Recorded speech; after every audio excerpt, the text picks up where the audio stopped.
the poly's been around like big since like the 2000s. Yeah, no, 2000. At least 2000. Like early 2000s. Lux Salon started coming on. You know, it's like, I don't know. I'm going to just like combine this into our intro. You guys are joining us. We're talking tennis already. We didn't have an official start to this one because it's Troy and Tim, T Squared, are back.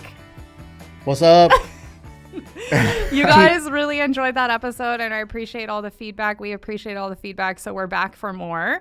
We're kind of just dabbling in all kinds of topics, and whatever kind of sticks will stick, and that's which direction we're going to go in. So right now we're dabbling in the poly chatter.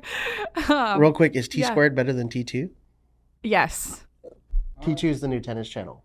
Is like, it really? It's a free. It's Isn't a that lot Terminator? That was the second Terminator too.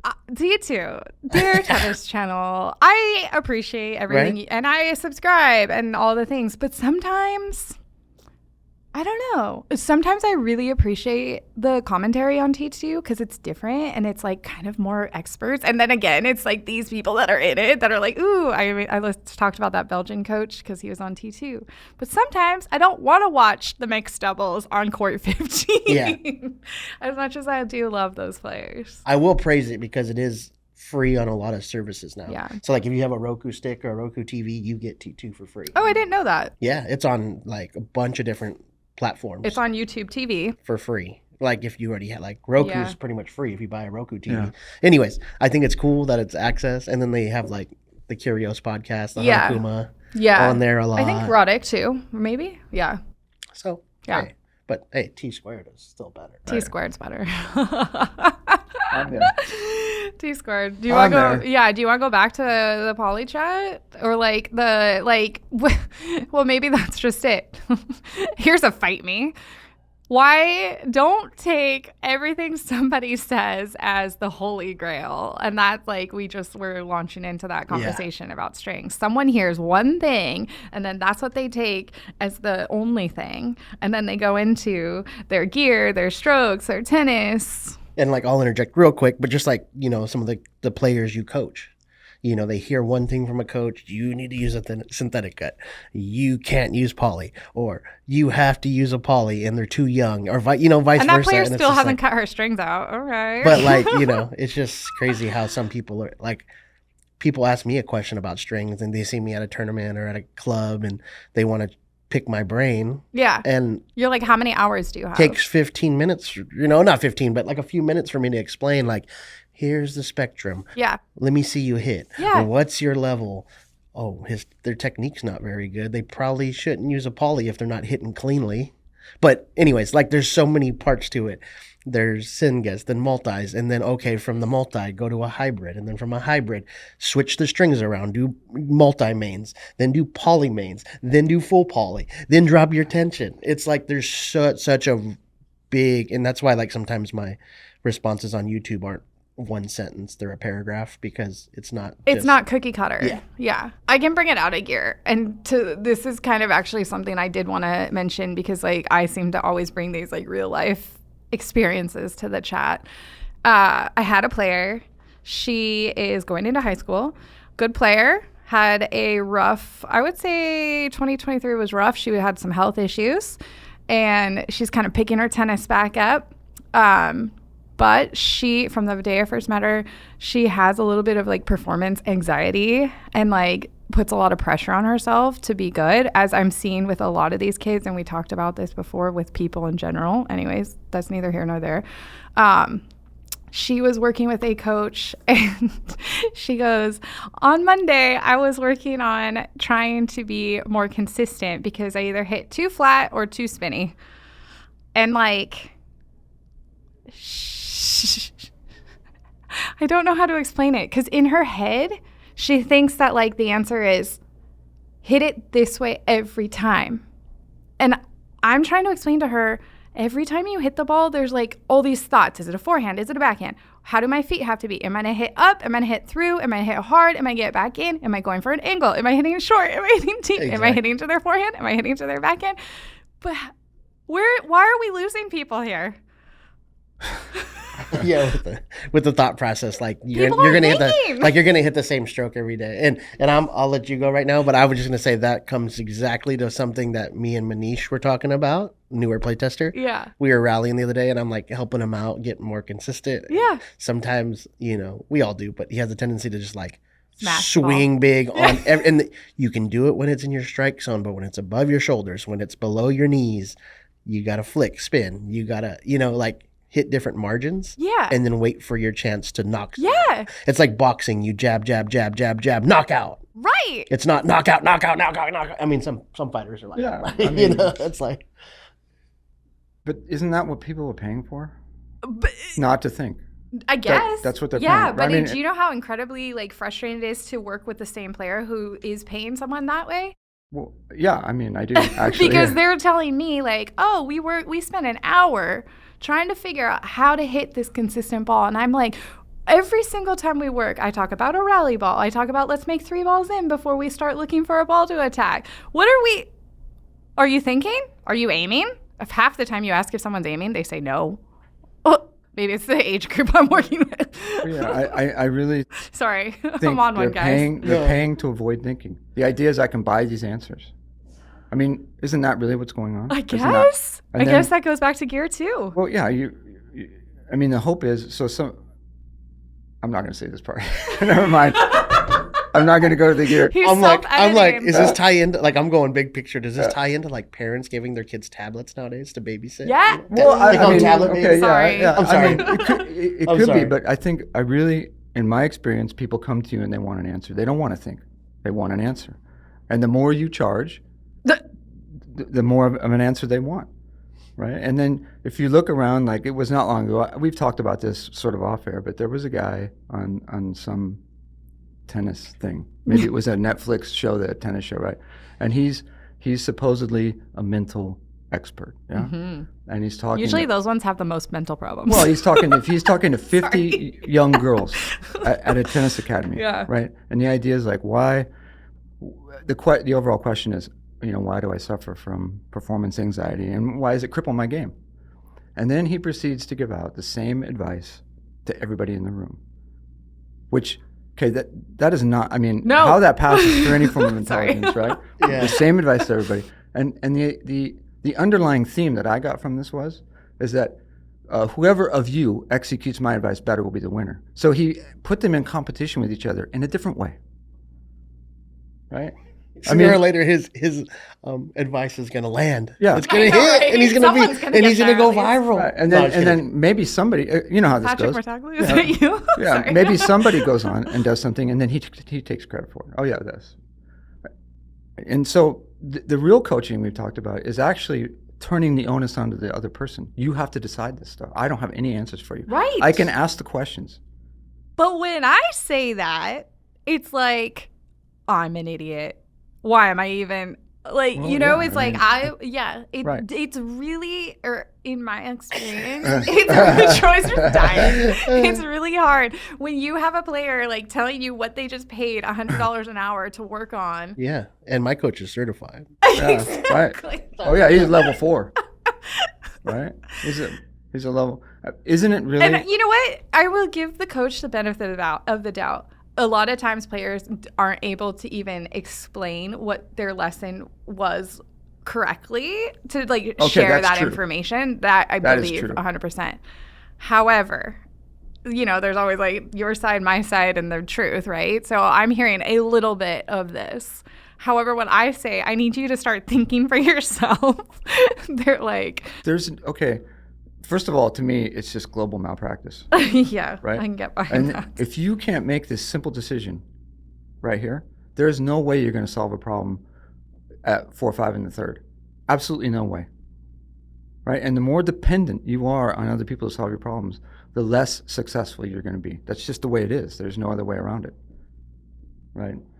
And so the idea is you have to just cherry pick along. You can know the people you want to work with and the people you don't want to work with. And the nice thing about life is getting to the point where you no longer need to work with the people that you don't want to work with anymore. Right?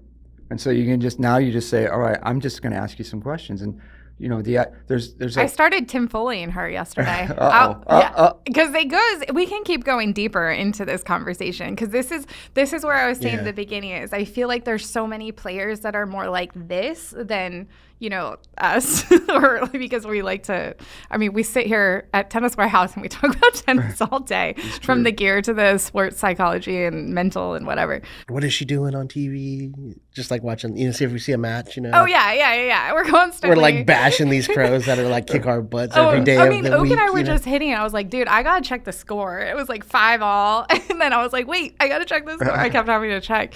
But so interestingly enough, again, I mentioned she had like a lot of success really early. Then she had some health problems, stopped playing, and like now is kind of building back. She's going to basically be off for 2 months. Out of her control. She is probably not playing a lot of tennis. And then she has high school tryouts. So this girl is just like, it doesn't matter. Which like is actually probably a healthier place to be.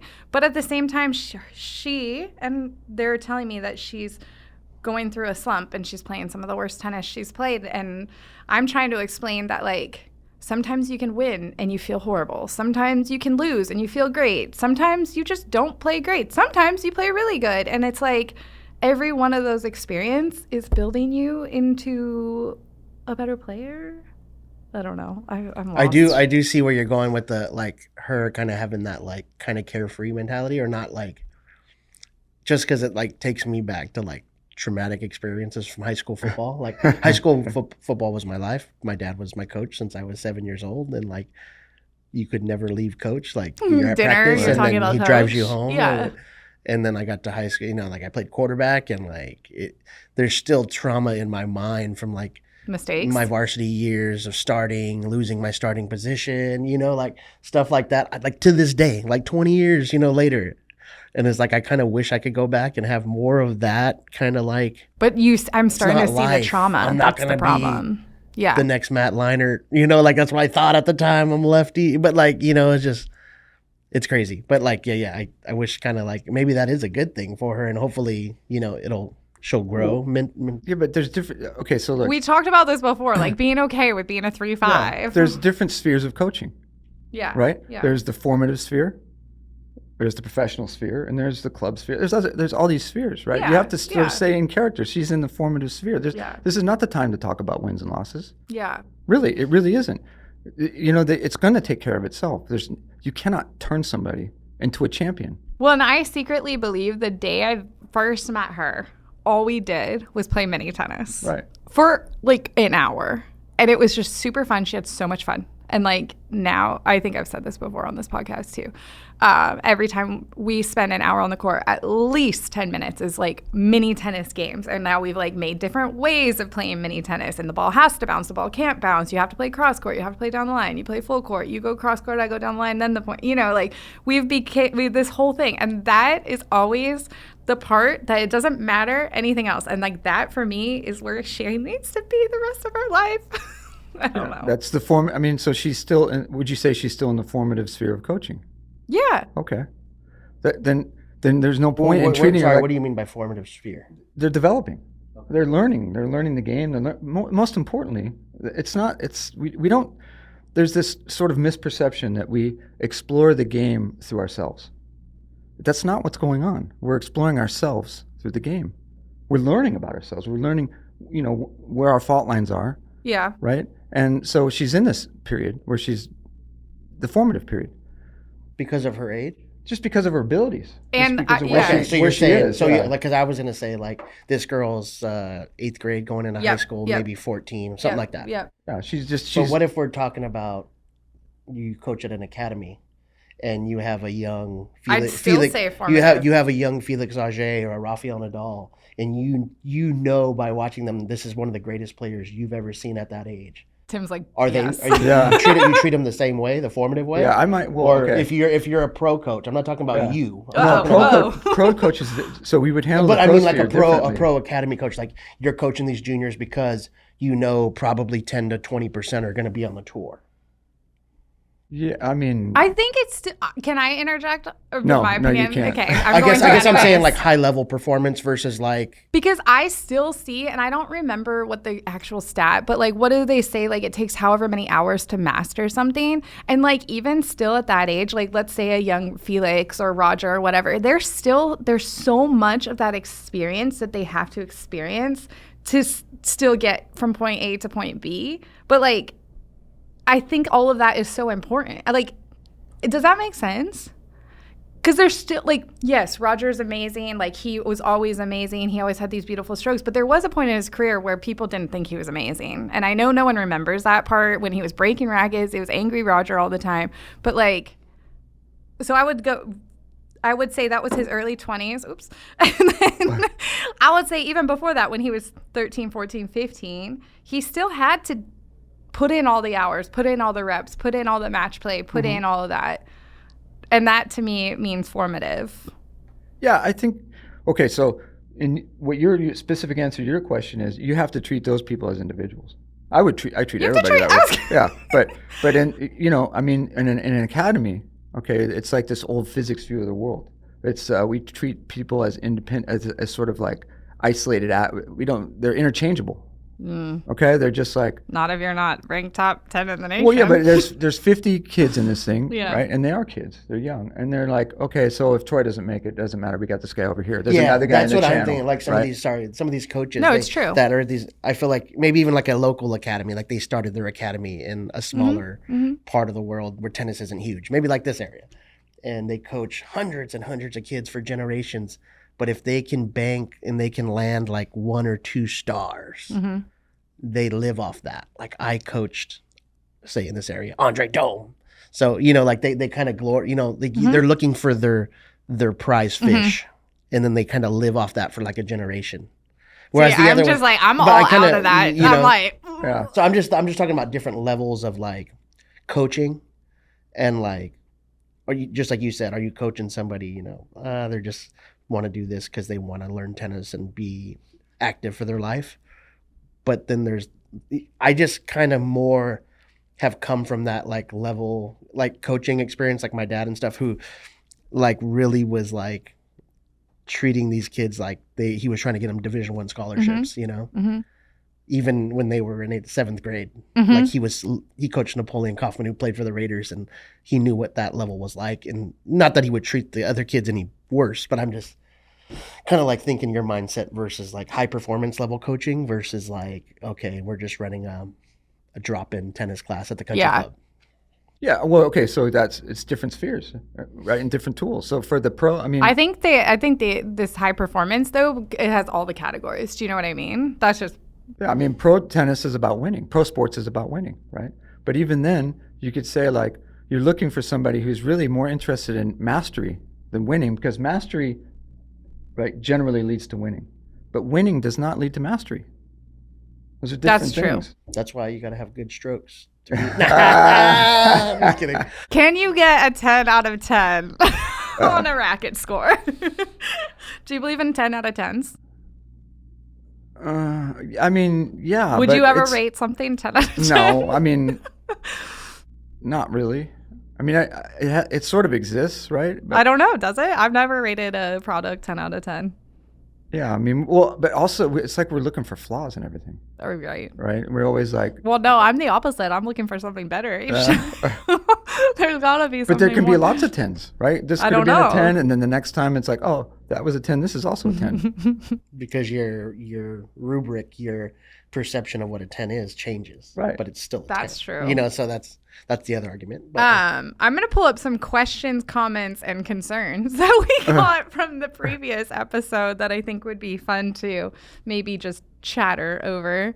There was a question that what was our final conclusion, because it was labeled, can a racket make you a better player? So here's a fun one. I know, I'm pivoting. We're and all over the can place. a string Change your life. give you better margins This one over the quite net? possibly could. The question was, is it worth buying pro stock rackets for recreational players? And they said, to me, it seems like an added expense that's not necessary. Why spend $100 more per frame when the benefit is negligible at best?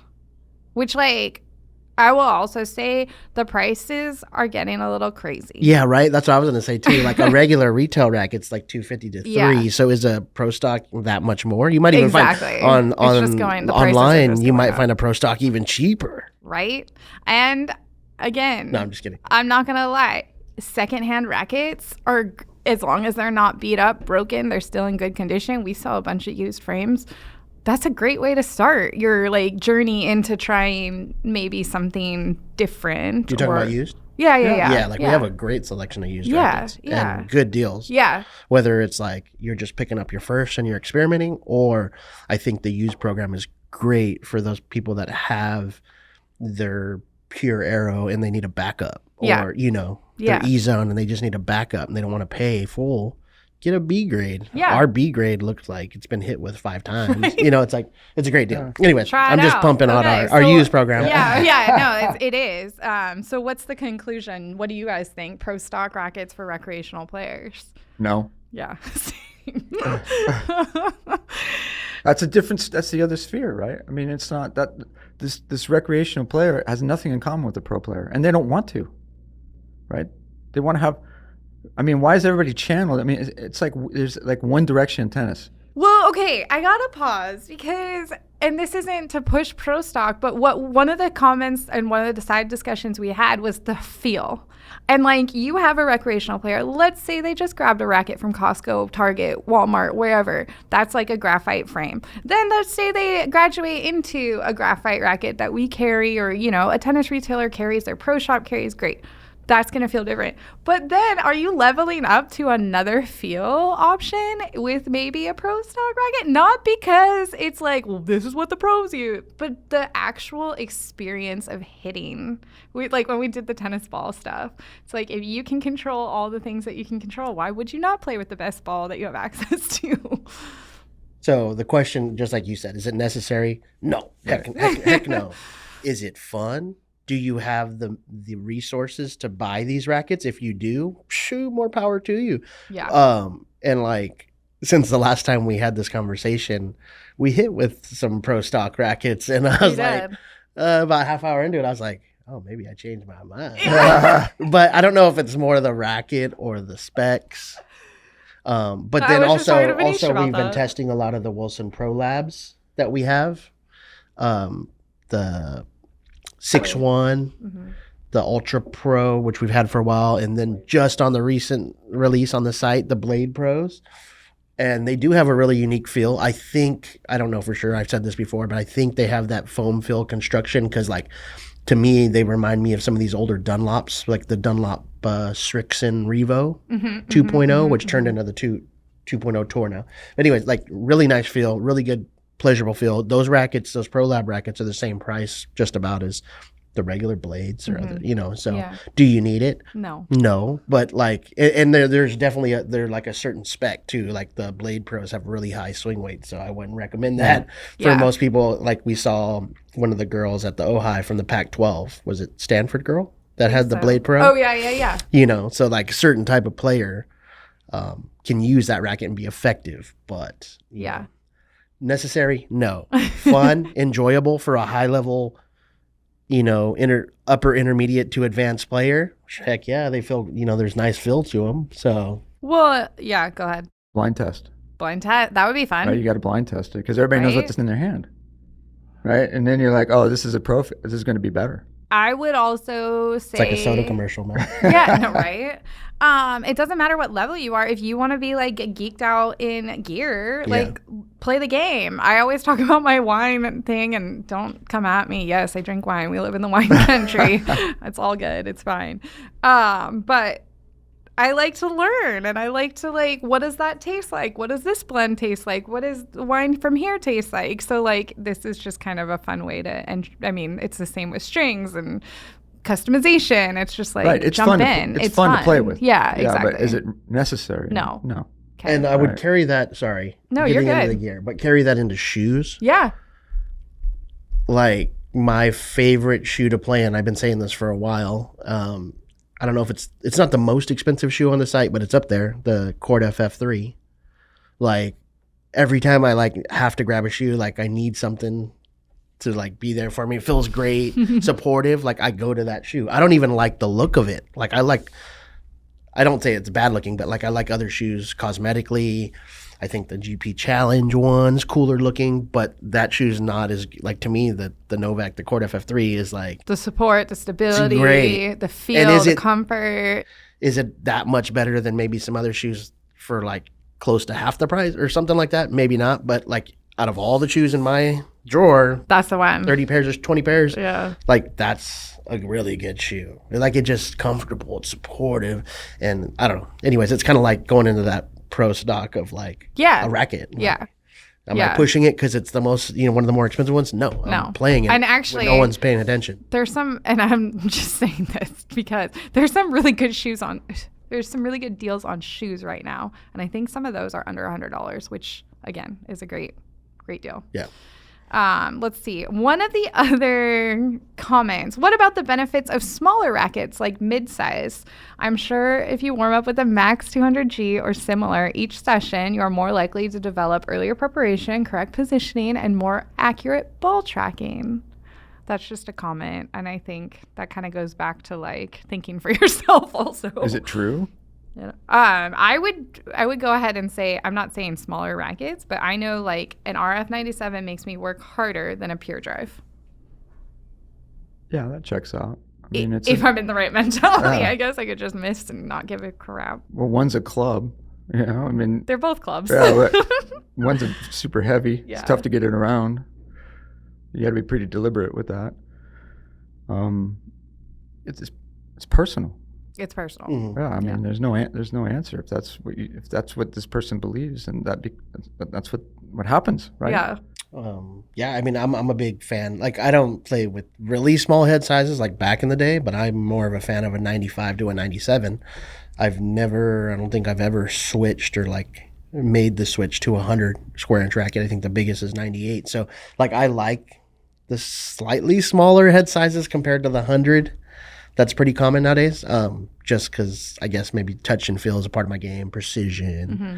But also it'd be cool to do like this blind testing or like some sort of testing between like all of us testers or people here at Tennis Warehouse to see how consistently each of us hit the very dead center of the strings. Yeah. I'm not trying to toot my horn or anything, but like,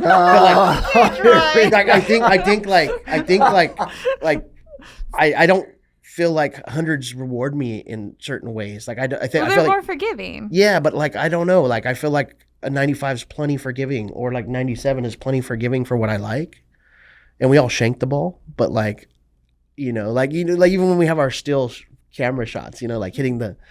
It'd be cool to see. That would be a cool test for me that I'm thinking about it now. Okay, Crawford. Like we can have somebody who hits the ball hard, or hits with more spin, but who hits it clean? Well, okay, so there's a lot in that, right? Because swing planes, if you're this vertical swing plane, you're gonna have a hard time with a 95. Most people do, right? And I find that most people who like smaller rackets have a more vertical swing plane.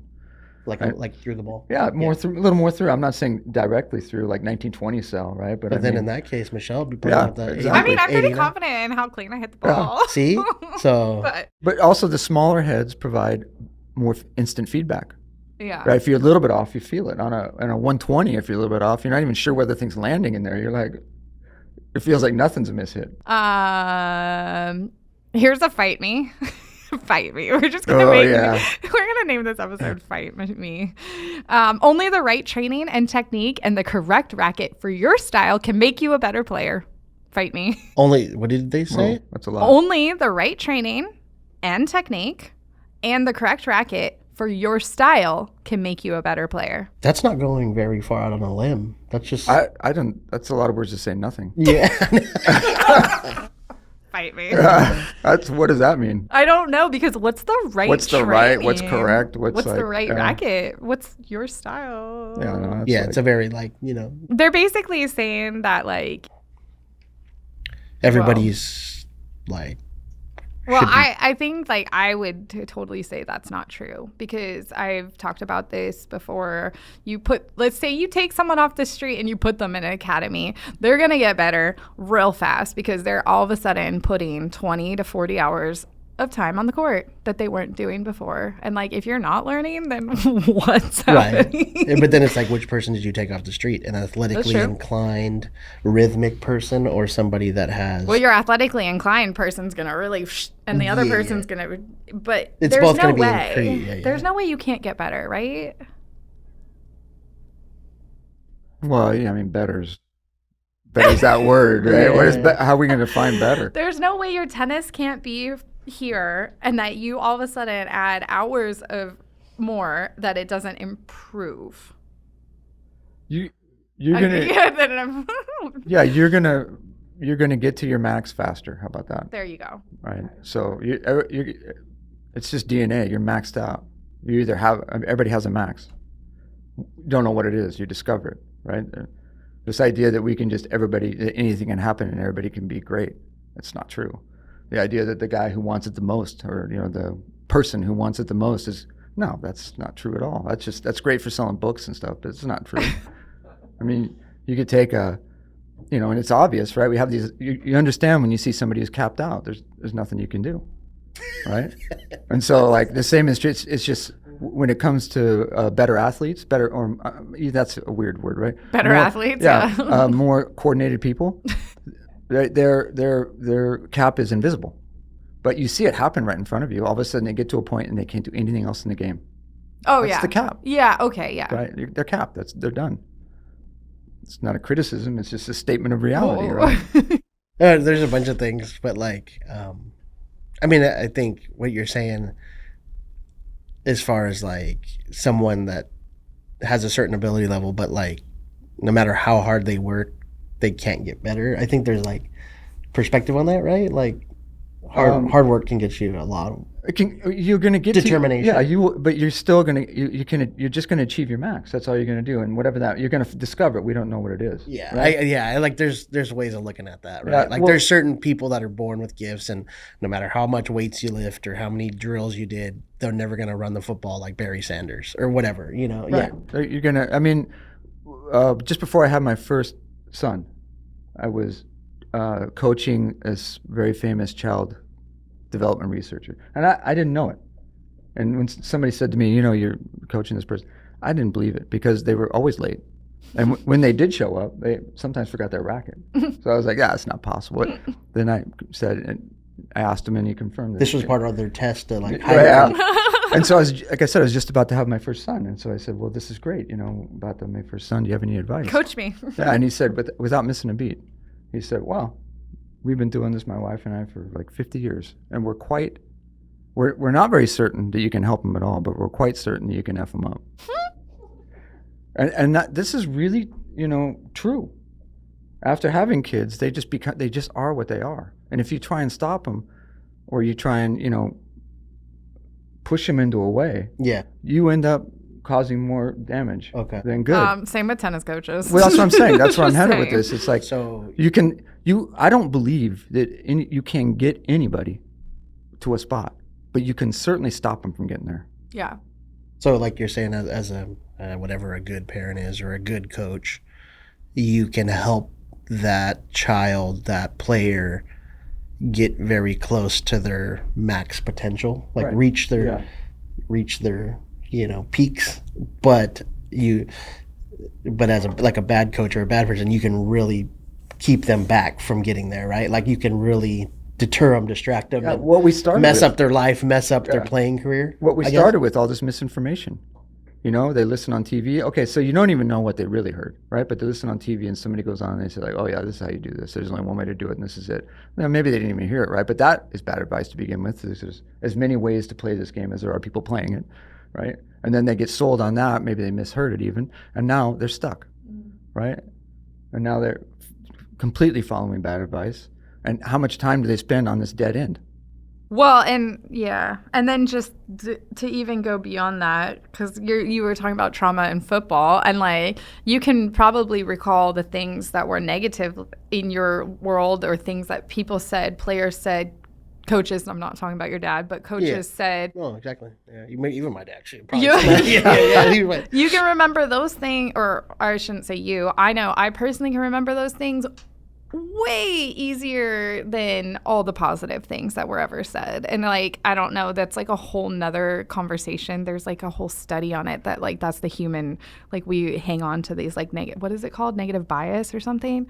But like that also, I mean, like I'm just thinking of an example of a player and a coach said something really horrible to a young player. And like that girl will always remember that. And like, so yes, you can mess them up. Well, but also like it sort of goes part and parcel with this idea that I'm giving you commands. Yeah. Do what I tell you to do. Yeah. Right? Hit the ball here, do this in this situation, this in this situation. And so there's really no ownership. But I'm watching players. I'm just going to say it. We'll edit it out if it doesn't work. Every other point they're looking to the box. Oh yeah. I'm believing that they actually hire people to sit there and pump them up. No, there are.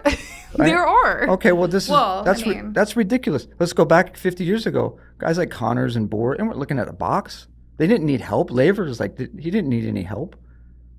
He owned his game because nobody gave him his game. It was his game. That's the rocket, baby. That's the rocket.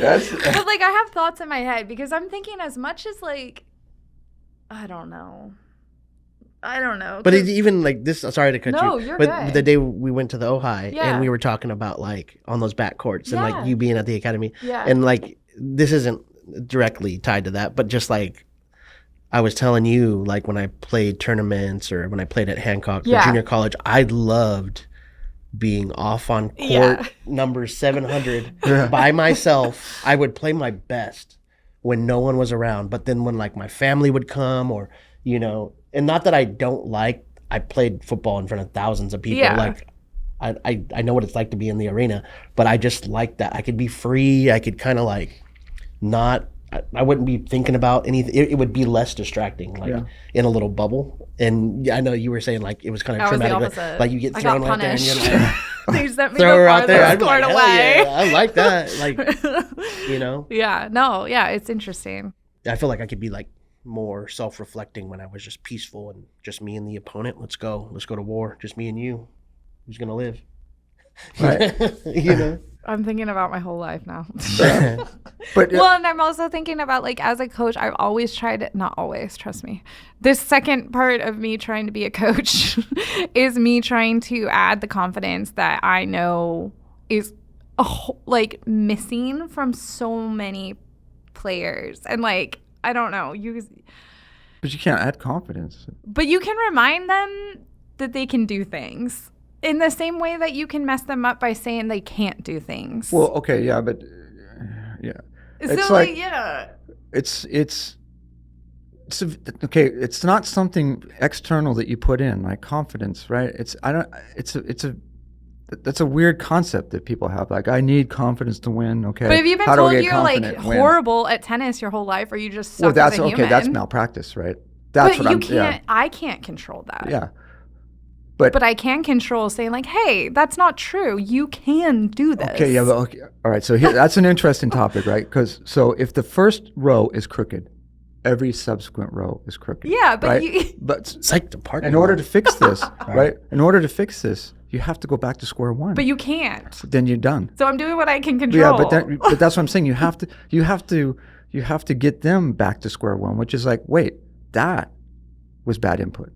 Yeah. Otherwise, somebody else just piling on. It's all built on a crooked foundation, right? You can't stop this. You can't fix it. But this is the same reason why some people need hype people in their camp, you know? Because maybe along the way they had a traumatic experience and they believe this thing. So now they have someone. Their self-esteem's low, so Yeah. then like the positive reinforcement really makes a big difference. It's just a Band-Aid, isn't it, though? It It's is not- a Band-Aid. And if for a second, you know, like those people, it's their jobs or whatever. It's not their jobs, but they're part of the team because they're like, hey, I don't want you to go back and think you're maybe other way. That's why they are. I mean, like, I No, don't know. I'm I a get camp it. kind of gal. I get it. And like I'm thinking right now, like what you're saying, you know, the common saying, treat other people like you'd like to be treated. I've never believed that because like some people want to be like when you walk in the morning, Right. Troy's calling me out right now. And I'm like, and I'm just like walking in and I'm like, leave me alone, dude. Like, I'm fine. I'm confident. I'm fine. I'm cool with myself. How you doing later? Yeah. You know, like, and then there's times where it's like, you know. You got to read the room. Yeah, but like, I don't, you know, I don't want special. I don't want anything. Treat people the way they want to be treated. Yeah, Yeah, but like, right? how rude is it when someone acts like they're better than you and won't even give you eye contact? Like that kind of What thing. if they're nervous? What if they think, what if they're, But like- maybe they're friendly to everyone else in the room. We're gonna. yeah. But like, I don't make, like sometimes like strangers, or if I see like a pretty girl, I'm not going to look at her in her eyes. Well, and Like I'm nervous. Like, Why I'm just not? like, Cause like I like that's the thing. Like, Come on. I'm like, nah, don't look at How her. are you gonna get anywhere? Paula Badosa comes in and you're not going to look her in the Hell eye? no. Like I could admire her from miles away, but when she walks in the room, I'm like, deuces. And then Oh, I'd be I the was one, right. I'd be like, Paula, girl, come here. You got to Yeah. meet Troy. Nah, Exactly. I didn't say that. Troy, look up here. Look Yeah, up no, here. no. Eye contact. No, I'm out. I'm out. I understand that it all kind of comes back to like things that are internal that like either we're born with or like happened or whatever. But like, yeah, that's, I don't know. I don't know how we got here. We all need therapy. You basically you're taking the player, okay, and you want them to, you're like a facilitator, right? What do you want? You're helping them get in touch with, become conscious of what they want, Yes. how they want it to feel, Yes. and what's going on with them. This is not something that you can't tell them how to do this stuff, No. right? And so you just, what do you answer these questions, right? And then once you get that rolling, the coaching becomes easier and easier. You know, even coaching's a bad word to facilitating because now they're struggling in a match. We had this conversation. Is this what you want? Is this the way you wanted it to be? Is this the feeling you? Okay, then. You know, there's nothing you can do. And what are you going to say in the middle of a match? I love this idea that on the changeover somebody's going to say something. I just say you got this. Well, That's all. but whatever you see, right? So you see something going on the court. Let's say we have a great player and a great coach, former great player, right? And so he sees. Oh, I wouldn't say all former great players. Well, are I'm just saying. coaches. Let's just say. Sorry. Let's That's just another say. debate. You know, in this hypothetical, we have that, right? And so this great player sees that this guy over here has a certain weakness, Yes. but he sees that weakness through his skills. They are not the player he's I coaching agree skills. with this. Right? I agree with it. We've They had say this. like, oh, you got to lay it over to his backhand Yeah. side. He doesn't see it. Well, because, maybe this person can't hit to the back. well, yeah, but it's not his skills. He sees it through his skills, which means that the information he's giving is worthless. Yes, I agree with that 100%. But what if it like I could see maybe like Bob and Mike coaching each other, you know, twins. Could that be, yeah, that's close. That'd by. be fun. Social Maybe, media, yeah. right? I mean, you know, I mean, maybe.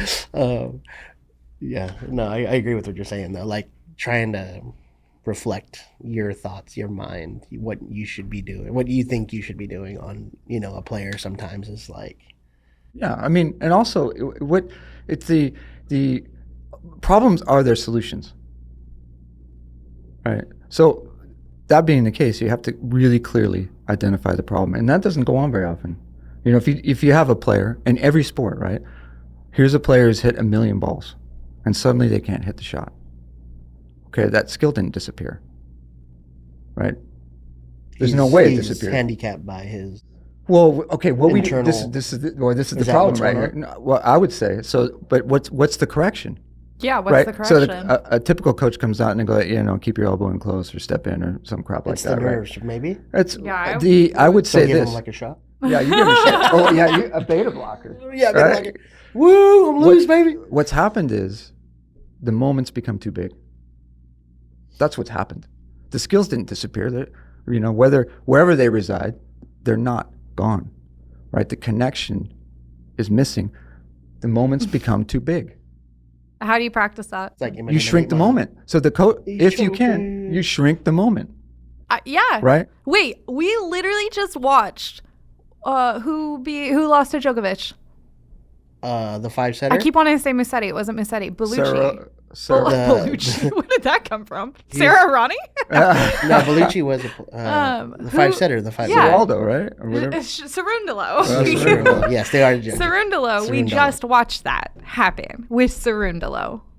He had chances to beat Novak. Like, he had chances. And who was it the other day? Osaka.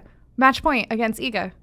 And she didn't even know, apparently. In the press conference, said she didn't even know. So, I mean, Okay. yes, I think sometimes we're like, oh, this isn't even a problem, but it's obviously it's a thing. But it's like what you're saying, like the moment's too big, you know? Right. And like one of the things I was thinking, like playing team sports. And I think about this a lot, like in pro sports, whatever. But like playing home versus playing away. Yeah. Some people are so good at home and when they have Because you got your peers. but then and then when they go away, like it's like it messes with their head. And it's like you think about the football field, it's the same football field. Sometimes weather, playing in California versus playing in Green Bay, that could be different. But it's the same. And then I was watching an interview over the weekend, and it's an older one. I've seen it many times, but it's Michael Jordan and Steph Curry on the golf course. And they're talking about golf. They're talking about life. And one of the later questions that Curry asked Jordan was if you were playing for Team USA, I think you were talking about like playing on the USA golf team, like if he was on the, or it could be basketball, whatever. But would you rather go into someone's, their home court turf, yeah. or play at home like in an international competition? And Jordan, he's just known as like, I'm a killer, man. I'm like, no competitor. And he's like, I'd rather go play in their beat them there. Beat him there. Like that excites him, So it's that too. mindset. But then another thing too was like, you don't think about this not being pro athlete, but he's like playing at home. I have to, make sure I have tickets for all my family and like meet and greet. That's true. He's like over there. I'm just in the locker room and I just come out and I'm ready to go. Actually, that's true. I've heard a lot of like pro athletes talk that way. That's just that dog. Yeah. Right. Yeah. Him, Kobe, Oh man, we could go all over. Oh, and then another it. thing that I was thinking about. Sorry about. No, you're good. When coaching or like players just practicing to get better, even if it's just a rec player. One of the things that I think I've talked about this before, but that frustrates me so much is that I talk to these players that are training for a tournament or whatever, and they're like, I've been practicing my serve, man. I practiced for like an hour the other day, and then I've been working on hitting my certain shot, and then. For me, being like very much into the technique, you watch them train and you're like, you're doing it wrong. But it's just like, and there's maybe no wrong way, right? Everybody, but like you watch them and you're just like, you're still holding the serve with the forehand grip. You're not even using a continental, and it's like sometimes it just frustrates me that people just get so into the I'm going to hit 1,000 balls, but if you're hitting, and I guess there's not a wrong way, but with really the grip's a good example. If you serve with a forehand grip, your serve's going to be severely limited. There's just no way around that. Yeah, and it's just that like I want to help every one of them just tweak something real quick, and they'd probably get better, improve that shot so much in like 30 seconds versus 2 hours of hitting a forehand grip, whatever it is. Intentional practicing. But like even that, I don't even think they realize that that little adjustment, well, it's more than little, but. Yeah. Or the volley, they're just swinging and they're not dropping the racket below their waist. Any weight transfer. They're not, it's just certain things. It's like, it's so frustrating at times. That's a good point. Because if you're practicing something that maybe isn't technically sound. I guess you could master that stroke with a weird technique. Okay, well, I'll take the contrary opinion. The grip is important. I agree. We always shift people over. Like you expose them to, I think you start them with the Eastern forehand grip, right? It's easier to go west than it is to go east, right? And when you're learning the game, the Eastern is the most diverse of the forehand. You can do a lot of things with that grip. Eastern backhand grip. You let them serve for a little while with the forehand grip just so they can get the feel, but the motion's weird and everything when you're dead, so then you adjust them over to more the continental. Yeah. But you kind of ease them because the first time you do it, they put it over like 180 degrees to the left. And they're like, what happened? Right? But so long as the grips are more or less sound, okay, all the weight transfer and all the swing mechanics and all that's naturally occurring. That is their DNA coming out. And there ain't nothing you can do about it. Yeah. I mean, that's a bold statement. Like I know you believe that. We're titling this one "Fight Me." I know it's not 100% true because like I've hit shots way differently than I did when I first started in certain aspects. I believe there's ways of fine tuning technique to a certain extent. Well, and we've even talked about this before. Like, I know certain techniques, can be incorrect, but I'll still do them, and like I'll practice them that way because I know it works. Even my lefty thing, that's not technical, not at all. It's necessity, and I do it because I can't reach, and so I throw my right or my left hand up, and like literally my grip's not right. I just do it, and it works, and I practice it that way. I mean, like I don't practice it. I'm not like sitting there, but like in hitting, I'll do it. I don't fix the technique though. I guess that's a good example. I don't know. But I know anyways. I don't know what I know anymore. Well, the assumption is it can be fixed, and I'm saying it really can't. And even the desire to seek out new technique maybe somewhere sure. is in your DNA. Oh yeah. Right? Yeah, I believe that. Yeah, it's all you're curious about it or you're not curious about it. You're fairly coordinated, you're not coordinated. You're willing to adapt, you're not willing to adapt. All those things are just part of your character. Some people like visually learn things different or like easier or harder or kind of perceive things and can mimic it. The perception is true, right? The learning styles thing has been debunked long ago. Really? Right? Because like Troy is like visual we're all day. We're all learning. I do not visually like. You'd be surprised. To do it. You'd be surprised. Well, you'd be surprised. I mean, it's. No, I think like you're saying, we all can visually learn, but like to be able to take the information and maybe try to like mimic it or reproduce it. Some are better at that. That's your DNA. Yeah. That's but you. it's like I mean, you're uncanny. Oh my gosh, at it. I didn't even get like. Speaking of the DNA, I was gonna bring up the dissertation that you sent over. I didn't even get there, just because the DNA chatter goes back to a bigger conversation. Yeah. But this thing that Troy can do, the ability to emulate people. Yeah. That's unique to you. No, I mean, not just me, but like there's a lot of people out there that can. Yeah, but I mean, it's unique to you. We don't do it. Well, what's that? I'm just kidding. It's not that. I'm thinking of that. What's that movie where he, is it Good Will Hunting? I see formulas on the board. Like some people can just like I wasn't. We all had like our subjects in school that we like. Right. We're better at than others. Like back in the day, you just remember like writing notes, and some people can write out like the equation and it just sticks, and some have to like, it's just that's just the learning thing. Well, yeah, but also, if I take you out on the court and I say, teach me how to emulate somebody, you're gonna go like, well, do it like this, and I'm not gonna do it like that because what about my buddy that teaches salsa? He can teach you to salsa. My daughter would disagree with you on that one. We took salsa classes, and she was like, what is wrong with you, dude? But that is a thing, too, like teaching tennis, teaching a technique, but also teaching people to dance. But so you're but you're talking about teaching people to dance. So he's physically got them doing it. So then that goes into more like how I find myself learning is kinesthetic. So if I'm learning how to do something and I do it, I always say if I drive to one place, I can always get myself back there no matter what. Like that kind of thing. And you're someone that's like, if I see the map, I can probably get myself there. So like salsa, that's an interesting thing because he's always like interacting. I don't know why I'm doing that. Oh my God, I am not taking I'm thinking like, was it Ocho Cinco or one of the wide receivers that I always do? But anyway.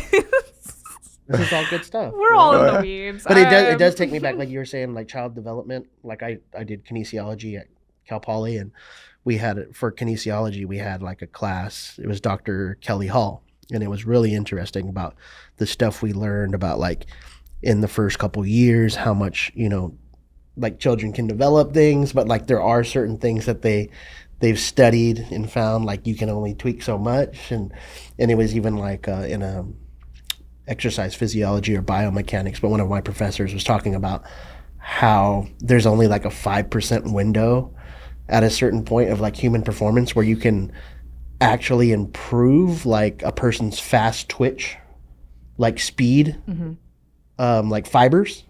So that's why, you see a Tyreek Hill or these crazy athletes, Zeke or, CeeDee Lamb. And like, they just have this. And then like, certain people, they can reach a max, but they're never, I guess there's so many different things to it. But, there's a certain level where their you DNA can, you can out. only change their fast twitch or explosive fibers so much in their body to like grow or get stronger, It's right. like, I mean, there's no way we're suggesting if we took a whole population and trained them 8 hours a day and they all ate the same thing and they all did the same stuff that they would all end up at the same level. No. Right? There's no doubt. And so we're just, I think That's like asking everyone to be the same height. Well, yeah, right. Yeah. And that's the other thing, which was sort of in the dissertation. A lot of things that happened to you that you didn't do. You didn't Yeah. grow yourself to this height. You Yeah. didn't choose your race or your eye color. And it's all just a part of the package. And then we have bought into this mythology that, if you just try 10,000 hours harder. deliberately, if you want it more than the other guy, like, what does that even mean? I want it more than you. How will you prove something like that? What's the proof? Because I get it? Oh, he wanted it more. What a bunch of baloney this is, right? But people buy into this stuff. It's interesting though. I just was having this conversation this morning. It's been a weird week for me, but I was talking with I'll just say Caleb, who's in running. He's a soccer player, soccer coach, runs all this stuff, and I said it's such an. We were talking about just like life, man. But it's interesting coming from an athletic background. That's literally what I said to him. I said we are taught that if we work hard, we will succeed. Like, there's no 2 cents, like, there's no way around that. If you work your butt off, you will succeed, period. And, like, we've experienced success. And you're saying that's not true necessarily, right? Like, yes. But there is that concept in the real of, like, world. the harder you work, and then, like, I'm getting into the spiritual, like, love and care. Like, the harder you work and the more... The good vibes, good karma. You kind of I kind of believe that you kind of make your own luck. And I think it's perspective too. But like, I think you can kind of like, yeah, some people live their whole life. Like it's, and I get it. Like there's so many negative things that could happen, but like. Go keep going. But like, kind of like you kind of create this environment of your perspective or your aura a little bit, right? Like. Yeah, positivity. We're gonna get into faith, and then it's gonna go sideways. Well, no, it's not even. We don't even need to go there. Like you're not in control of your personality. You don't think that people really choose to be depressed, do you? Oh God, right? Do they choose to be negative? Do they choose to wake up and go, "Oh, this is gonna be a crappy day"? It's not and so we. I as someone who has struggled with depression and been in and out of it, and like from really really downs, like No, you don't choose that, but there are habits that like you have like and tools that are not drugs and that have to be like, I don't know, used. And like it goes back to like a camp or like someone cheering you on. Like, yes, I am the woo-woo person who like if I'm going through a bad week, bad month, bad day, I'll be like try to use my, positive affirmations. As stupid as that sounds, I do the exact same thing on a tennis court. He's like, you're psycho. It's not your fault. Well, look, let's think of those things as like tools, filters, right? I'm applying a new filter. Okay. You got to learn the filter. You got to figure out the filter for a while, right? But then, like when I take a picture, I want to make my face. I know. Right? Exactly. Like, Steve, exactly. Can you put a good filter yeah, I'm gonna look at. My perception. Perhaps my perception is off. I'm going to apply a different filter. And so this isn't as bad as I thought it was. Yes. Right. So you can learn these tools. Gratitude. Right. Even that. All this stuff. It's like pop psych stuff. What does it really mean? I'm looking for something more tangible. That's what I'm looking for, right? And so I'm interested in people who realize that at one point, like I said, one of the early rows I plowed was crooked. Okay. And therefore, every subsequent row is off. I have to go back. There's no way around this but going back and finding the first one and fixing it. It's a lot of work, and most people aren't interested in that. And that's why you keep missing your forehand. Well, maybe that's why you care that you miss your forehand, right?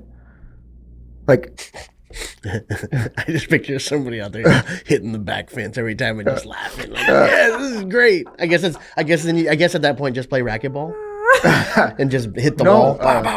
Yeah. Yeah. I don't know. I feel so lost and stuck. But yeah, I don't think. I do think that you. It's a complicated one right there because I don't think people choose to look at the world the way they look at the world. I think that just comes to them that way. There's positive people. There's negative people. I would disagree a little bit, but Troy, where are you at? Somewhere in between. Yeah. Yeah, because I can see both. There's times where you can choose to be a jerk, or you can choose to just. And I've seen good people go negative. Not But then good there's- people. I didn't mean it like that. Yeah. Sorry. No, I've seen no. people that are more positive go negative. Right. But then I get maybe where you're coming from, where like there's an underlying, Oh, totally. like feeling or perspective or whatever. You know? Right. Yeah. I mean, yeah. You just it's half But empty, I feel half like full, the and it's human not. nature. You can eventually find your way out of something with your emotions or your perspective. Which goes back to coaching. Well, it's DNA. That's your DNA. That really, all this boils down to your DNA. I don't think we have the choices that we think we have. I think that, most of your life is pretty well sussed out. And that puts you on a path, and then you don't know what's going down that path, right? Maybe there's a car wreck coming. Oh, shit. Well, really, I mean, when Or you... there could be I'm a having a lottery. dark There could week be a lottery already, coming. guys. When There you- could be a lottery coming. Yeah, that's right. You Cha-ching. parents come to you, right? I mean, this goes back to something you were saying about checking out about on the this academies earlier, right? So a parent will come to you and then will say, "Hey, here's little Susie, right? I think she could be a really good tennis player. Okay, what do you think?" Okay, so there's the honest approach to that, which is I really have no idea, and I would have to work with her for a long period of time to give you an answer with that. I have to see her fail. I have to see her succeed. I have to get to know her as a person. I have to ask what she wants. I have to ask if she even wants this, if this is you or her, right? Blah, blah, blah, right? And then, but the coach down the street who wants to make a lot of money will say like, oh yeah, she could, absolutely. Absolutely, guarantee it. This is what we do here. We hit 10,000 balls a day, right? We do that's 50,000 balls a week. You're going to improve 2% every week. A theory of aggregate gains, all this other kind of crap like this. Okay. So that's part A of that. And then you ask the guy, okay, well, how many people does that other guy coach? Oh, he's got 300 people there. And how many of those people, right, have gone on to do something? Well, he has 2 top 10s. Okay, well, this isn't for that. This guy's a 99% fail rate. That's what's going on there. And nobody looks at it that way. Would you go to a doctor for elective surgery who has a 99% fail rate? Right, but then Sometimes you don't even know. yeah, well, you don't, yeah, but You then just trust them that they have the degree or they have their professional status. right. But then now let's look at what's in front of little Susie. Let's say she does get good. Now she's got to avoid all the pitfalls of life, right? Good luck. She can't get. Hopefully, she doesn't get hurt. Hopefully, she doesn't get sick. Hopefully, all these things have to go right. It's like unplannable, and it's true of every life. It's absolutely unplannable. So Right, just and like, then sometimes these prospect kids or people that believe these kids are the product, they try to curate their life and they keep them locked up in a hotel room and like try to like keep them away from environmental factors, and certain things. Like I'm just thinking like of like the early Breakpoint series, like with Ego, where like gotta go to your room. We're not checking out sites today. We're not going to this fun restaurant.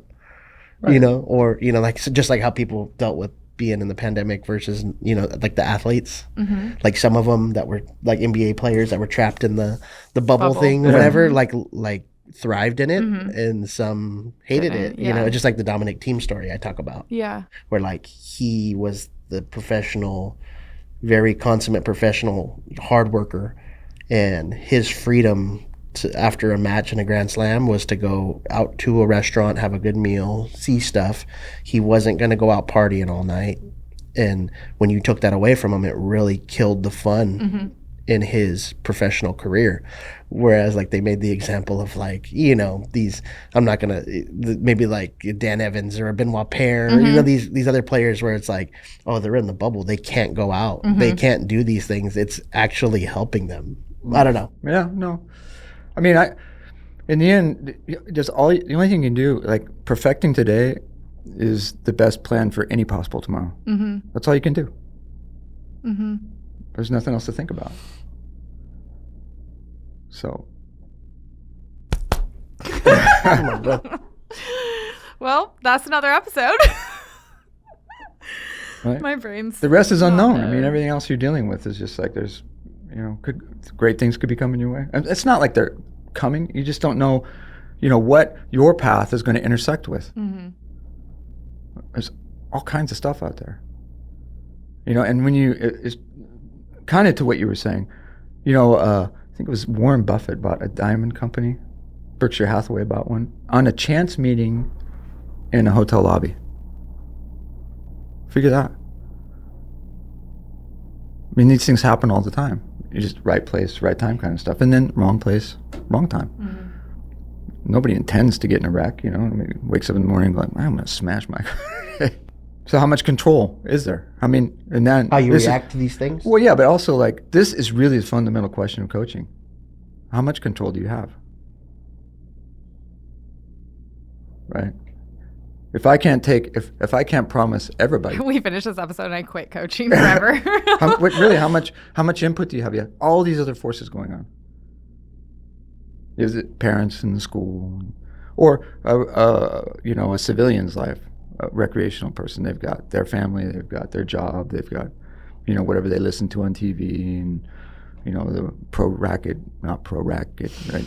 How much influence do you have? Am I gonna buy? I mean, what does it take to move the needle with a person? Yeah, I don't know. But what about the value the coach has on the player in their lifetime? Like, kind of like Michelle, going back to the positive affirmations or lessons that were taught. But why do you need them? Because somebody was a I've been told how jerk. worthless Because somebody. I am. But no, I'm just Right. thinking, I'm going back to, just because it's what I know, but like my dad coaching in a small town football, there's so many players that come back to him 30, 40 years later and say, "Hey, coach, Because he's made such an you impact. you meant the world to me as a coach, or you said these certain things that I still think about to this day." And that's not making an influence on the player. I'm not saying no. The question is how much it take to move the needle, right? That's all. I'm saying you can. You can. Move what needle? Like inside, or you're talking about them hitting a? Yeah, I mean, yeah, that's it is a little ambiguous. To make them so that they get their money's worth. Right? Yeah. I guess Right? in tennis, there's so much behind. Oh, I pay $200 for a lesson. I guess I get. Well, but it also comes back to like what you were saying about like the good vibes and karma and stuff. Because like for me, control what you can control. As a coach, I can treat you as a person that I respect and like someone that I do think has value. And like that's kind of what I've been operating around the last year is like because I see that as a need in my world, and that I think creates value, and that is something that a coach can control. I don't care how you structure your lessons, like that is going to stick with like what is that quote that they're like, you might not remember exactly what someone said, but you remember how they made you feel, good or bad. And like your dad is a perfect example of that. Players are coming back and like they remember loving football for those 4 years, and like that's important. Like I don't know, how are we even here? I don't know how we got here. No, but you're right. I agree. I mean, wouldn't people talk about John Wooden all the time? Yeah. Right. Yeah, and like the bench or players, like it's not just like the successful players. How people see Nick Saban. A lot of people think he's a prick and he's a jerk, and then you ask a lot of his players how much he cared for them. And it's like it's a different story. And I like even the high school team. We have 4 seniors graduating off the team. None of them are playing college tennis. Right. Could they? Maybe. Sure. None of them wanted to. They're all extremely smart and going to extremely insane programs to be doctors. But at the end of the day, I hope that like if our paths cross, it's like, hey, oh my gosh, I missed you guys. Like, like good vibes. The good still outweighs any of the negatives, and that is value. I don't know. Every time I look over, I'm like, I agree. I mean, the team last year was a very good experience for everybody because of that, right? Yeah. And then if you want to dig down, look at what you had to go through. But I also know that there were, hiccups, road bumps. Not every day was perfect. I messed up. Everyone messed up. Not because just of you, because though. we're human. Yeah, No, but not because because life of you. happens. Like, but not because, not trying to or anything. It's funny because we had a coaching whatever, and someone said, everyone asks me, which I would never ask because I don't want to know. Everyone asked me if there was any complaints this season about the coaching. He's like, yes, every one of you got a complaint. And I was like, yeah, of course. We're human. Yeah, and like, not every kid you coach is going to have the best experience. Yeah. Some, might not like your style. Some will just hate you because they didn't get a starting position. Yep. And their parents are feeding them this information, and they're just having this constant bitterness instilled in them. There is certain things, just like you talk about DNA. coaching the player, or steering them to the path of maxing out their ability, or taking them on a different road where they're going to miss that peak. Mm-hmm. Yeah, and also, I mean, in a parenting standpoint, a lot of parents don't really understand what they're talking about when it comes to this thing. And so if you do anything that's, deviates from the traditional path, they're all over you. Yeah. Like, why are we not drilling forehands here? Yeah. And so you understand that, like, what we've talked about this over there is that what you can really do with somebody is, so my personal view is, as we've said here, is that technique is just DNA. Yeah. Correct the grips, get them close, and the rest is just going to naturally emerge. But what might not be figured out is where they should apply their attention. And that's what you can do. You can help direct their attention. Mm-hmm. Like, it's not going to matter. This thing over here isn't going to matter. But figuring out what's going on over here, that's really going to make a difference. Yeah. Right? Yeah, I get that. Yeah. And when you first said that, I was hearing it wrong, but you said apply their attention or focus their attention. I thought you said apply their tension. I was like, I can dial them in. Which 40, is full 48, 45 with the volley, man. Can the right string make you a better player? Yes, but focus their attention. Yeah. Yeah, because you already know this is a dead end, Hitting 5,000 balls a day is dead end, but figuring out why you struggle in these situations, right? Figuring out how to hold serve. Yeah. It's a simple thing, right? Figure out how to keep scoring a tie. Yeah, how to keep, these little things like this is, it's a simple concept, but it takes a long time to figure it out. And so applying your attention there early makes a big difference, and that's great. That's, to me, is great coaching. Mm-hmm. I did this thing with pros a long time ago. I've never not had pretty strokes, so I don't know what you're talking about. Yeah. No, I mean, when we look at the game, we assume, right, that the better aesthetic is the better player. True? Oftentimes, yes. Yeah, okay. Yeah.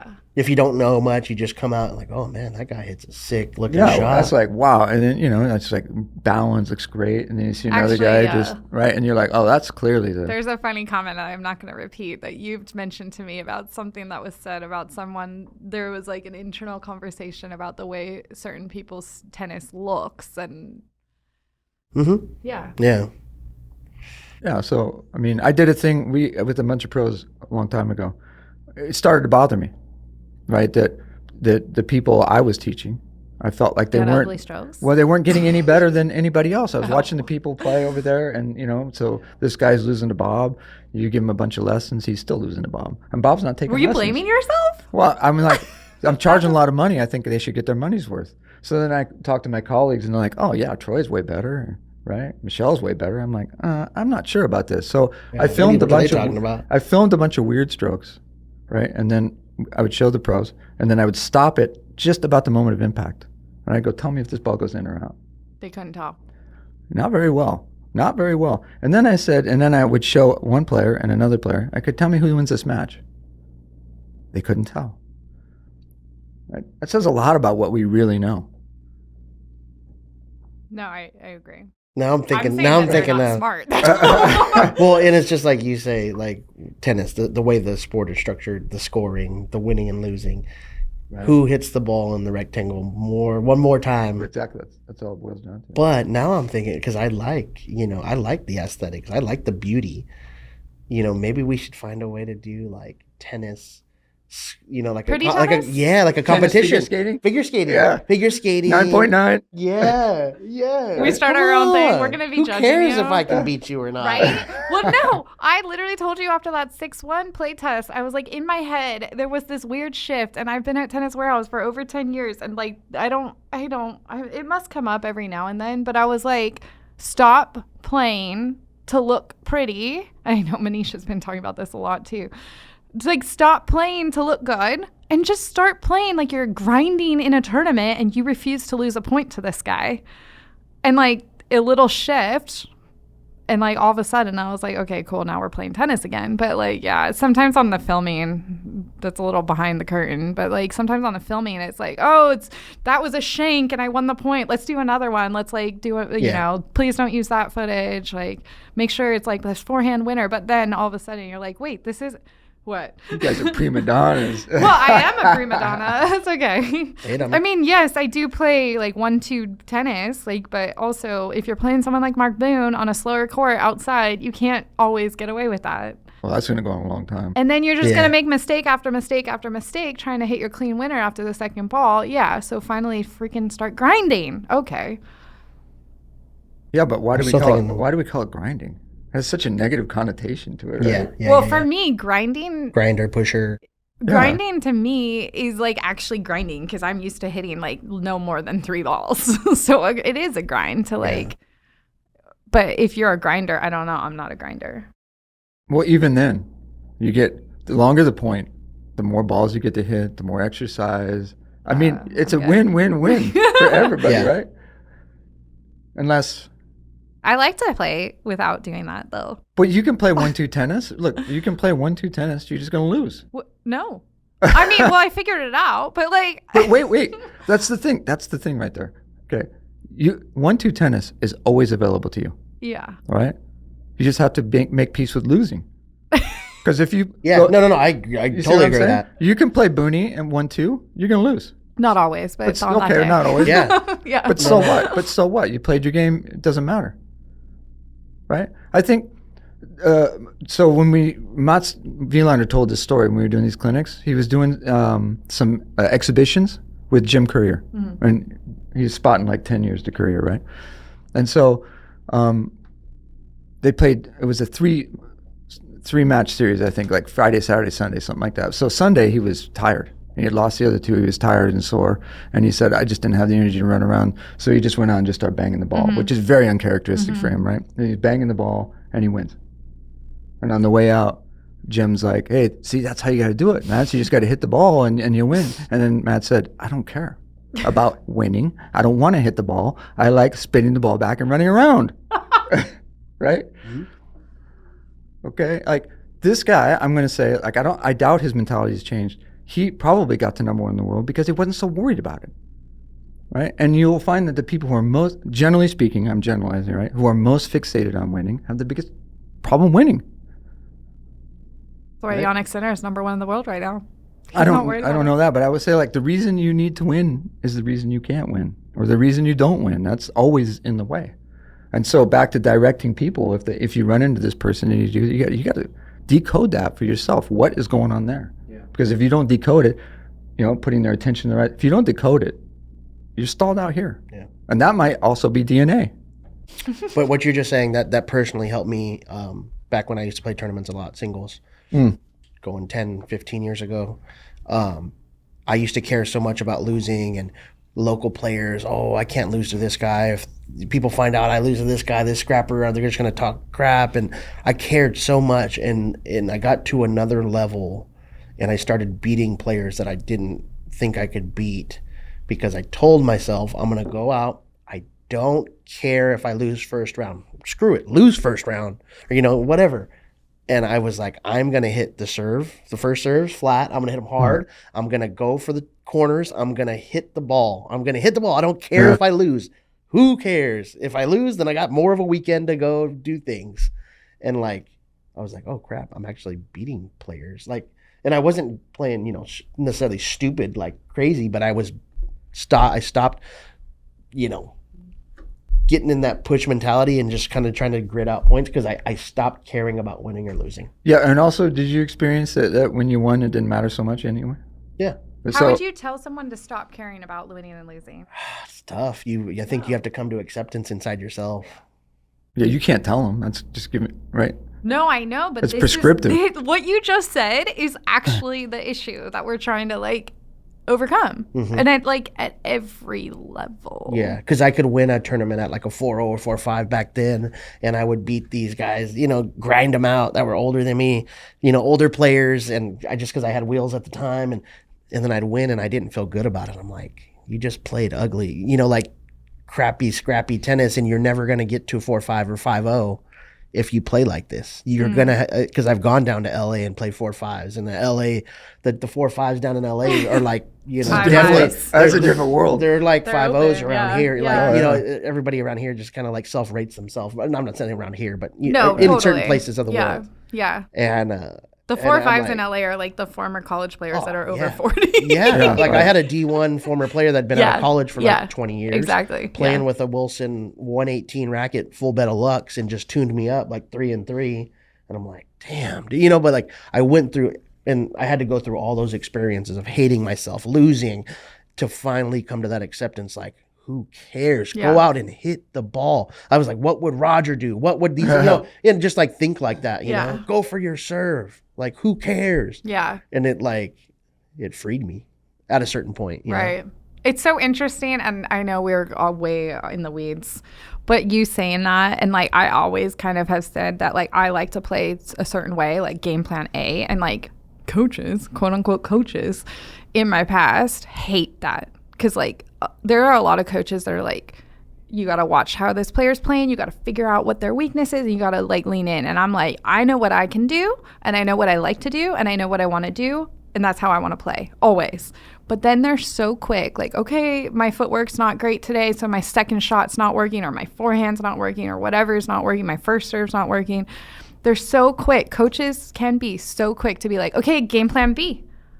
But you're saying, like, you committed to, like, hey, you're going to go out. We're going to, if we win or lose, we're going to play the way that we want to play. And just for reference, that's just so opposite. Yeah, I was, like, in my, 20s, late 20s at the time or whatever. Yeah, I'm thinking, I wasn't going to go pro. I wasn't going to do this. I came to this acceptance, No, like, but it's an interesting concept, because if you had a coach, would you want them to just be like, keep going for your shots? Like, I mean, like, if it's all like spiraling and like going downhill, or would you want them to be like, hey, Troy, like, maybe let's take a little off the first serve? And no, because that wasn't going to get me anywhere. That was going to keep me in the 4-0, 4-5 range. But that's what the player wants. I mean, I'm not saying that's what the player wants, because obviously that's not what the player wants. Yeah. But it seems like that's the mentality. Sometimes, not always. I don't like, that's why I'm like, can you teach, like, if you can get everyone to buy into that, that's where the the freeing part of tennis comes. Because like what you're saying, I think, is actually the path for everyone. Yeah. And it's like, like you were saying earlier, like your goals, like what is your end goal? Are you... Yeah, what do you want? I don't know what the end goal is. Or like, what do you want? The idea of like, I mean, why does anybody care about winning? Right? I know, but this is actually... Well, I mean, because what's happening is they need the game to provide something for them. That's what they're looking for. They're looking to the game to provide something, a feeling of worth, or I'm okay, whatever that is, right? So whenever something's on the line, when there's something to gain, there's something to lose. We are loss-averse creatures. We focus more on losses, the negative, than we do on the positive. Negative bias. Right. So the idea is like, if I'm playing this game to do something for me, I'm already failed.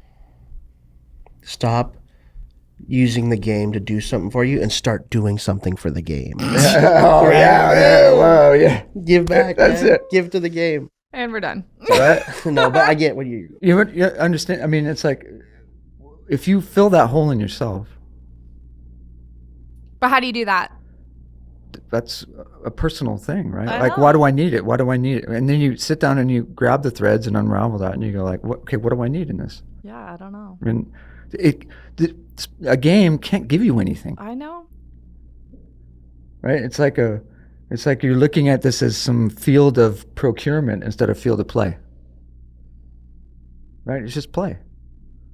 Yep. Unless you're playing for money. That's a different animal I'm altogether. in a mood today, and I'm not going to say anything because I will fight this one. Fight it. No. There is something that like winning does and that losing does, and it has nothing to do. That's why people go to the casinos. You're right. All money, but I mean, on the most basic level to like, I don't, betting on not betting, but like, you know, silly quarter bets in the office. It's even just like, I don't know. Well, it's true. I don't disagree, but do you need it? That's the only question. Yeah, sure, you're gonna win. You know, we're gonna play down match here. You win. You're like, Maybe okay. I do in my DNA. Right. My DNA needs it. Okay, maybe. That's what I would. Well, and I don't know. People make fun of me internally. That's the problem. Because I don't like to play competitive stuff. I don't want to go play you a set. Well, even still, we'll just bypass that for a second, right? Oh. Is it? Well, because you know, like I don't want to get into the whole, you know, what's behind it. It's just that if we go play, right, it's a little bit more fun to win. It's like, okay, that worked out. It's not always fun to win. I think it's a little bit. I find it a little bit more fun to win. It's just like, you know, I love when a plan comes together. It all kind of worked out. But I really don't care if I lose. I don't care at all. It doesn't bum me out. Doesn't do anything. Right? Great match, Troy. Doesn't matter. Next week, I honestly don't care. It doesn't.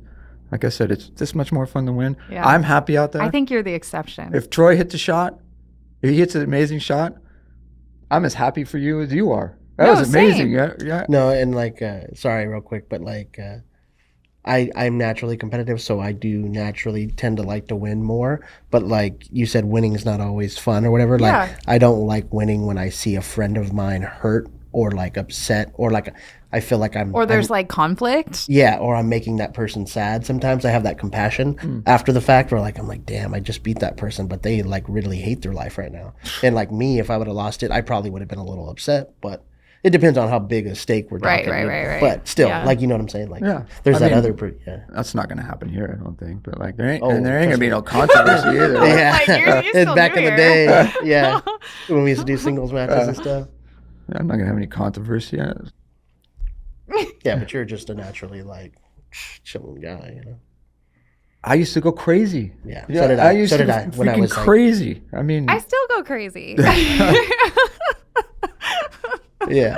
You guys are better off than I am. You guys are mentally more mature. I don't know about that, but well, I'm gonna cut us off because we could. What's next? Because I'm in the mood I could just keep fighting. And like also, I think sometimes it's fun. It's fun for me. I have my degree in philosophy and pre-law, poli-sci, so I do like to lean into the debates of things. So I appreciate the banter. Did we answer all the questions? I think we answered most of them. We do encourage more questions. Yeah. Let me see. There was something else. Oh, someone just defiantly said, no, a racket cannot make you better. I mean, a racket versus not having a racket. It might. Oh, that was also a comment. But I know I had some friends back home that play handball, and they're pretty good at that, so they could go handball versus racket. They might.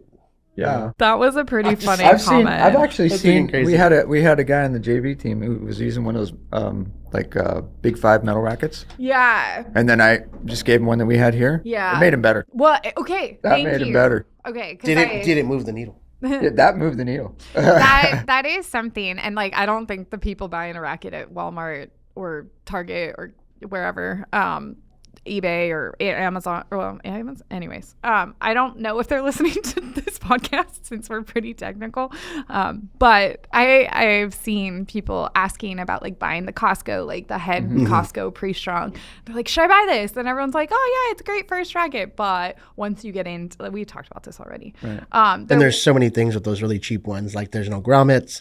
Oftentimes they're not very structurally strong, so they're probably not meant to be restrung very many times, if any. And they're usually playing with the string that's in there that's probably been sitting in the string bed for at least a month. more vibration on the arm, all that stuff. Yeah. And then you can get into the whole like swing the heaviest racket that you can possibly swing, and like more episode. But there was a funny, because we talked about this.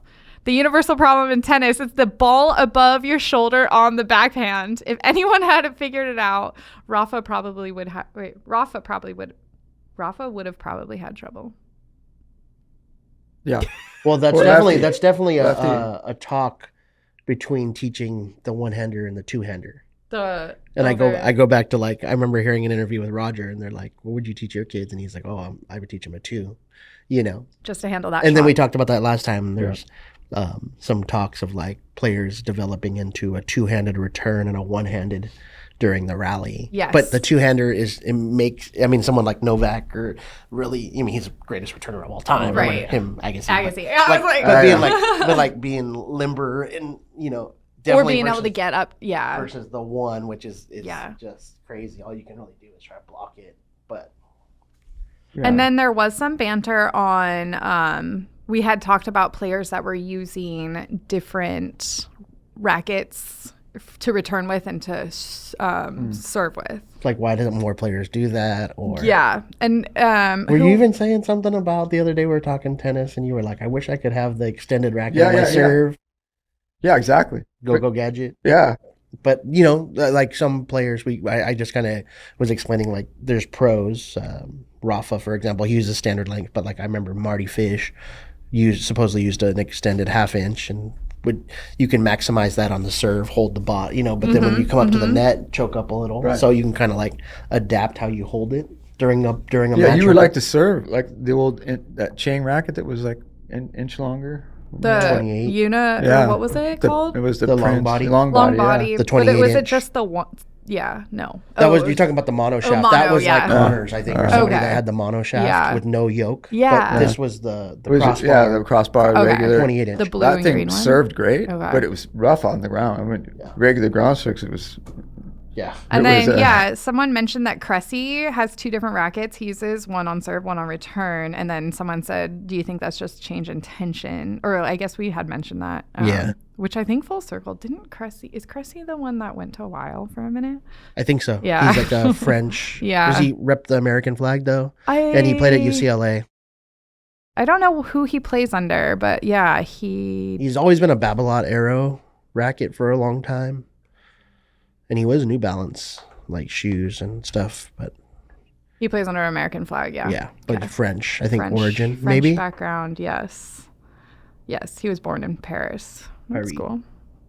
Spent some time in Ojai. Yeah. But yeah, he's been with the like same old Pure Aero, like the 2016 one, and I think it might be a plus.